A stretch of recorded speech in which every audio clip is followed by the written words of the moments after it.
நம்ம சேனலில் ஒரு சூப்பரான ஒரு ப்ரான் பிரியாணி தான் செய்ய போகிறோம். ரொம்ப சிம்பிளாக ஈஸியாக சீக்கிரமாக செஞ்சிடலாம். அது எப்படி செய்யுதுன்னு இப்போ பார்க்கலாம். அதுக்கு ஃபஸ்ட்டு நெய் சேர்த்துருக்கேன், கொஞ்சமாக எண்ணெய் சேர்த்துக்கலாம். இது ரெண்டும் நல்லா காயட்டும். இப்போ எண்ணெய் நல்லா காஞ்சதும் இதில் பிரிஞ்சி இலை, பட்டை, லவங்கம், அப்புறம் ஏலக்காய் இது வரைக்கும் சேர்த்துருக்கேன். இது நல்லா பொரியட்டும். இப்போ இதில் வெங்காயம் சேர்த்துக்கலாம். வெங்காயம் வந்து மீடியம் சைஸ் வெங்காயம் 3 வெங்காயம் கட் பண்ணி வச்சுருக்கேன், சேர்த்துக்கலாம்.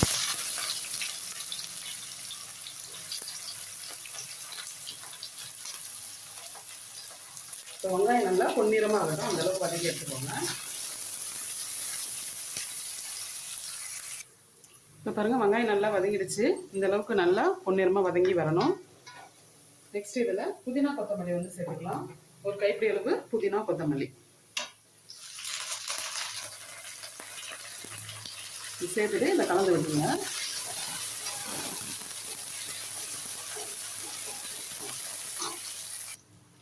இப்போ இதில் 3 பச்சை மிளகாய் வந்து சேர்த்துக்கிறேன். இது கூட 2 தக்காளி சேர்த்துட்டு நல்லா வதக்கிடுங்க. நல்லா குழஞ்சி வெந்து வரணும், நல்லா குழைவாக வரணும், அந்த அளவுக்கு வதக்கி எடுத்துக்கோங்க. இது கூடவே உப்பு சேர்த்துக்கலாம்.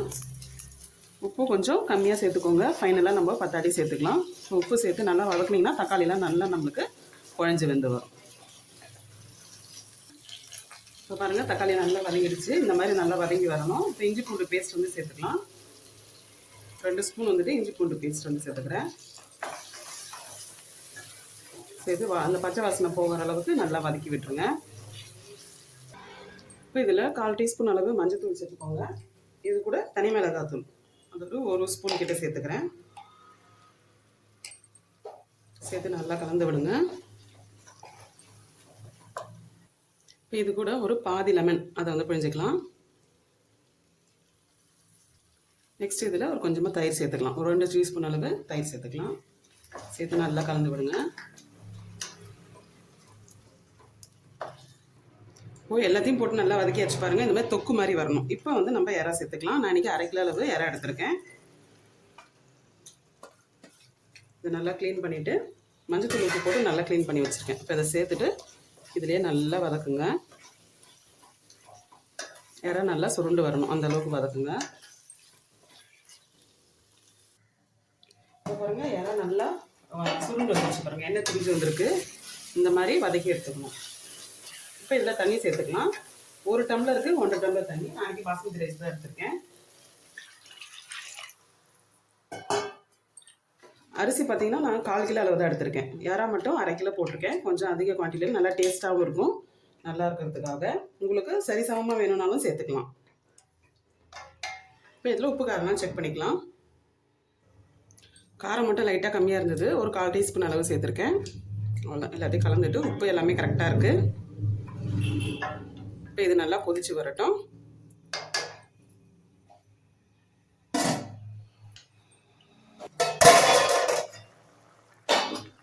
இப்போ பாருங்கள், தண்ணி நல்லா கொதிக்குது. இப்போ அரிசி சேர்த்துக்கலாம்.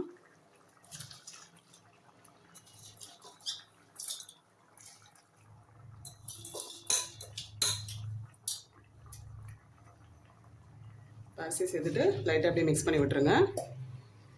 சாதம் இப்போ கொஞ்சம் வெந்து அரிசியும் தண்ணியும் சரிசமமாக வரட்டும். வந்ததுக்கப்புறம் நம்ம தம் போட்டுக்கலாம்.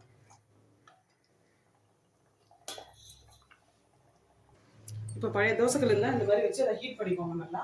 இப்போ இதில் இந்த மாதிரி வச்சுருங்க.